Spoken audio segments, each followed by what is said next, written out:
Hey, Video Game Guru here. Pokemon Sword and Shield have been out for a few weeks now. I decided to take my time with this title so that way I could adequately assess all of the points of controversy as well as give this generation its chance to shine in its own respect.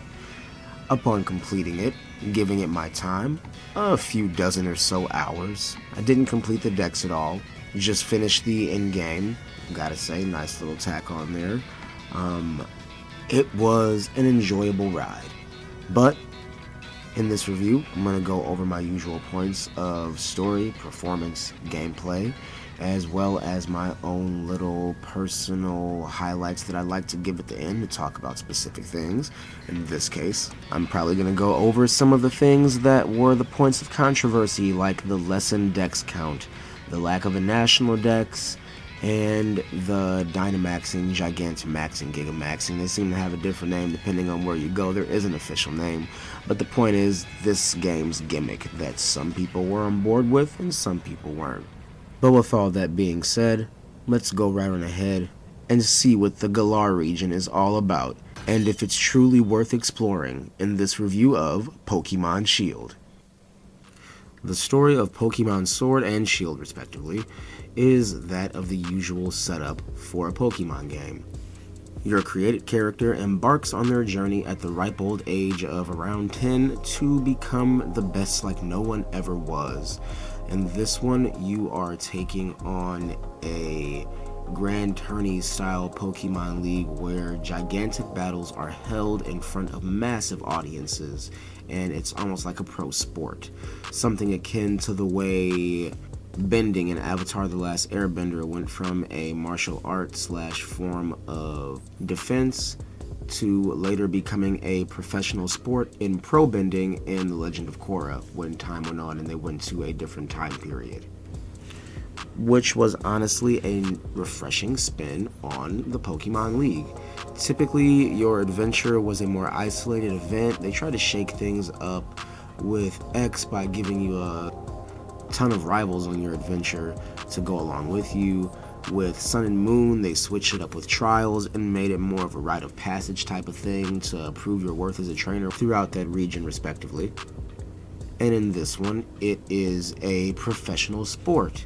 You get endorsed by someone, this time being your rival's brother, who also endorses him. There are also other people that can be endorsed, or work your way up through the ranks, an unknown system in the game since you're one of the lucky chosen few. And they eventually also get to take the gym challenge, and if they are successful in collecting all of the gym badges, you get to take on the semifinals along with the other trainers that have worked their way up to the championships. And after that, you take on another slight surprise, and then after that, you take on the champion, which upon defeating them, if you do, you become said champion, and you get to rep the champion jersey for the pro sport. It's nice. It's a little bit something more tangible to the usual taste of victory. Before, you got a plaque or your name hung up somewhere, some in-game accolades, but with this you get all of those same things. But you also get a really, really fresh jersey to rock throughout the entire region, showing and solidifying your status as the champion. So that's about the story of it without giving too much away. Of course, there is the tie-in of the legendary Pokemon. You have 1, 2, 3 rivals this time around as well. All of their side stories actually having a bit more heart than usual. You don't really get rooted into the world. Of course, you are the voiceless protagonist that pushes things along and is the, final twist in the proverbial screw or hinge or whatever the case may be to make the events all coalesce and go forward. Long story short, you need to do what it takes to become the best. And the backdrop being the story that they use and the world that they set it up in, the way the architecture is supposed to be akin to the UK, as well as the wild area being a great implementation, kind of adding to the whole allure of exploring, really setting out on your own journey to become the champion of this region and familiarize yourself with it, the way all the other champions of old did in other games, is really nice. It makes you feel very connected with everything that you're doing. The story definitely isn't on a God of War level or Star Wars Jedi Fallen Order or even a Spider-Man or even certain fighting games, because they really step their game up in how they present their stories to you to show why this person is punching the other one in the face. But it's a Pokemon game, and as far as a Pokemon story goes, it hits the high notes where it needs to, and the emphasis on exploration with the wild area and some of the other more quality of life and slice of life type of things you get to do allow you to fill in that story yourself. Amidst all the customization options, amidst being able to camp with my Pokemon, also seeing certain breeds interact with one another the way other ones wouldn't, seeing their personalities and natures reflect that, making curry just the way Brock did in the original show, doing all of these things to kind of flesh out my own adventure around the main story parts made it feel like I actually had my own unique adventure, not just my own team tailored around everyone else's same story, which kind of added to the beauty of the bareness that the story has sometimes with it. All in all, it can be a bit of a mixed bag, but if you have a great time taking part in the little details, in the quiet moments, as well as trying to find everything you can to capture, battle, and challenge yourself, you can have quite the unique story experience or your typical by-the-books one. It's subjective. The story is overall solid, but its quality and overall enjoyment factor, I have to say, is subjective. For me, I had a good time though. That's all for story. Moving on to gameplay. The gameplay in Pokemon Shield and Sword was also very solid, very enjoyable. The wild area, I'm gonna be hard pressed not to just gush about it the entire review, but that added a whole new element that made it to where I never wanted to really go back to the story.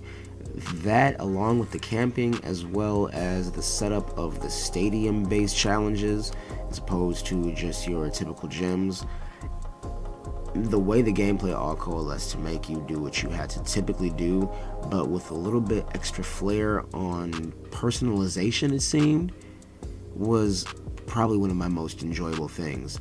I was able to put my character through a genuine character development cycle where you saw him grow and change in his appearance and his dress style as he took on different people and as his team grew with him. It was a whole shonen manga in my own head that I was acting out, and it was all because of the different gameplay elements. The fact that I was able to have my Rillaboom, my Arcanine, and my Corviknight in there because of the fact that we spent so much time together, won so many battles, I always took care of them, and then we went camping, and then I got better with my cooking recipes that you're able to implement from your curry decks, from the different ingredients that you get after you pick out their favorite foods and study all of those. The fact that I was able to do all of these things just to increase the bonds in normal ways that were really basic and simple and kind of boring in past generations, and then that directly translated into their performance in battle, and then that also directly translates to how they treat other Pokemon on the team if I keep them on the team, because that does matter. Along with how you raise them, breed them, check their IVs, get their natures with that, the way that it's never ending. The way that the gameplay loop occurs in this one, yes, it is very similar to all the other ones, but the wild area and the different things that you do to personalize the intimacy with your teams, the slice of life aspects that I mentioned briefly there in the story section of this review, these things enhance the game so much.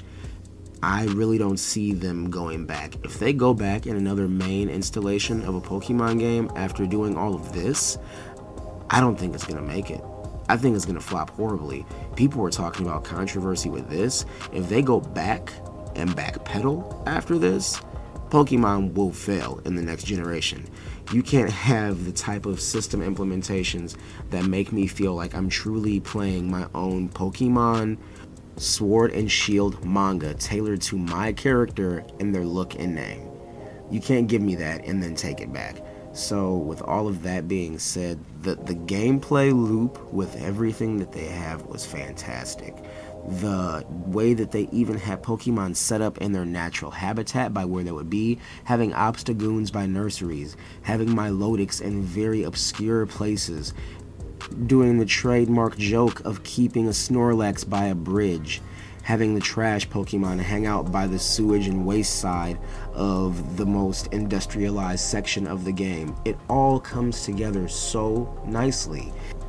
And even though it was softly implemented before, they actually have the Pokeworld level scale with you when you open up the wild area and open up other areas therein. So as you get stronger, the wild area gets stronger, the challenge gets stronger, all the way up to level 70. And as long as there are certain sections that you don't go, you'll only find Pokemon within those high levels, consistently giving you something to go back and do even in the wild. Primarily, in the past, you only had trainers, you only had friends, you only had the battle tower, but now you can actually find something to give the low levels a grind and a push for high XP yields out in the regular overworld. That's great. That has been something that I've been wanting for the longest time. Some type of challenge, something to actually make me kind of go back and think and strategize and have a option to test out new strategies aside from having them be against scripted trainers. I can actually go out into the wild areas, into a natural habitat like I'm actually exploring in the real world, if that were, an actual possibility. And then I go and fight them with low levels to work it and grind again and again. And since you're the champion in this, another gameplay implementation that was fantastic in my opinion was allowing you to do whatever it takes to challenge any contenders. After you beat the game, not really a spoiler, you get the option to defend the title. So the tournament starts all over, but since you're the champion, you only show up for the semifinals. You don't fight scrubs, you don't fight losers, you don't fight level 5 starters. No. That's beneath you. You go ahead and you take on everything level 50 and up. There's 8 contenders, you being one of them. You combat and see if your Pokemon still have what it takes, and if they do, well, that team cycles on your intro screen showing this is what the champion just put in work with. Look at this right here. Look at this squad of 6 or 3 or 2. I'm eventually going to have a level 100 and run the whole championship with one Pokemon, so that way when the screen loads up, you just see me with one individual. That's it. Nothing more. I don't need anything. I am the champion. I reign supreme. But let me not ramble and rant. The gameplay knows how to do it. They got it done in this one. Hats off, most definitely. I don't see why this didn't contend for Game of the Year. Maybe it's because it came out too close to the end. But the gameplay for this is fun, addicting, and damn near gets me hooked just like when I was a little kid. But with all that being said, and without making this review all about the wild area, let's move on to the performance. With the subject of performance, there are a couple of things that also tread in the way of the controversy behind this game. There were some promises that were made, but I'm pretty sure those promises alluded to other things, at least in my opinion. I'm not going to say that every single PokeTuber over-exaggerated, or that they were kind of crying wolf, or just making videos for the sake of likes, because, everyone's got to eat out here, so you do what you got to do. But what I am saying is that the performance was 100% sufficient. I didn't have any problems. I didn't have any crashes. Nothing looked bad. Do I expect more because it's on a home console, because this can also play The Witcher as well as Doom 3? Yeah, I expect more. But on that same hand, the overworld is so fantastic and so well done. I see where those extra animations went. I also see why you would want to cut the dex down to 400 instead of 890. because instead of having the full decks and having your game look like a mess, I see why you would do half of that, see how your game runs and handles, see how it implements this new system that has a wealth of Pokemon on the overscreen and overworld, as well as the different animations, times a day that they show up, the way that it's programmed, some of the special animations that certain Pokemon get when they Gigantamax, as well as certain Pokemon getting certain animations because they're just that special. I get it. I didn't see anything wrong. I didn't mind the pop-in. I don't really expect everything to be fully rendered and moving around on the overworld or the background at one time. I feel that that might bog it down. Did I just give it accolades and complain about it bogging it down at the same time? Yes, but it's also because I want a smooth experience.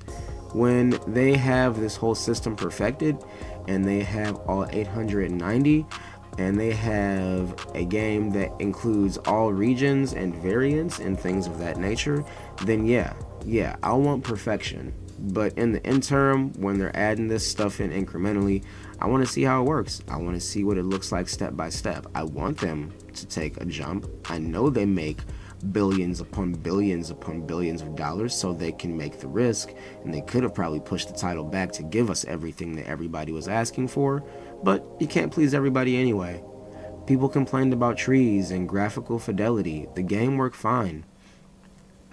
I don't see any issues with performance. It performs better than any Pokemon game in the past, especially with all the new things that were put into this system, and I couldn't have asked for a better experience for a first time outing, with them just taking the overworld system from Let's Go, Eevee, and Pikachu and putting it into this, but on a grander scope. I feel they did a good job. I feel it sounded great. I feel like it looked great on my TV. It looked great in the handheld. There were no problems to be had while playing Pokemon Shield. Would I have appreciated certain battle animations being spruced up? A little bit more specification, considering they had specifications made from the overworld and the wild area and things of that nature? Yeah, it would have been nice, but I'm fine without it. Maybe next time. But with all that being said, it was a great game. I'm not mad at it. It performed fantastically. It did well, docked and undocked. It sounded great. Everything that they implemented that was new was working like a charm. I loved it. Considering I've probably said Pokemon more times than there are new Pokemon or total Pokemon within the new game, I think I'm going to leave my usual section in a secondary video, so that way we can go ahead and make this one concise. My overall summarization of Pokemon Shield is that it is a good game. It is worth your money. It is worth your time. It's worth playing. Any old Pokemon fan will enjoy the breath of fresh air that is the wild area and some of the different things from the slice of life that I mentioned earlier that are implemented in there, as well as some of the ease of access features that have been touched up and updated in there. It's a good ride. It's a good adventure. For newcomers, you have a lot being thrown at you, and if you're new at this point, you're lucky. You're very lucky to get something this polished and, touched up as your first experience and foray into the world of Pokemon. But I'm gonna go ahead, wrap that up there. It's been a great time playing this to review it. I'm going to get back to playing it probably immediately after this review is done. So feel free to shoot me those friend codes. Maybe send me your trainer card on the game in the comments down below. Like, share, subscribe, hit that bell notification so you can know when I put out new videos, like the continuation about all the controversy for this one and how majority of it's wrong. Feel free to do all that so you can continue to enjoy these videos and I can continue making content that you all look forward to. Have a great day, evening, or night, wherever you are and whenever you are listening to this. Video Game Guru signing off.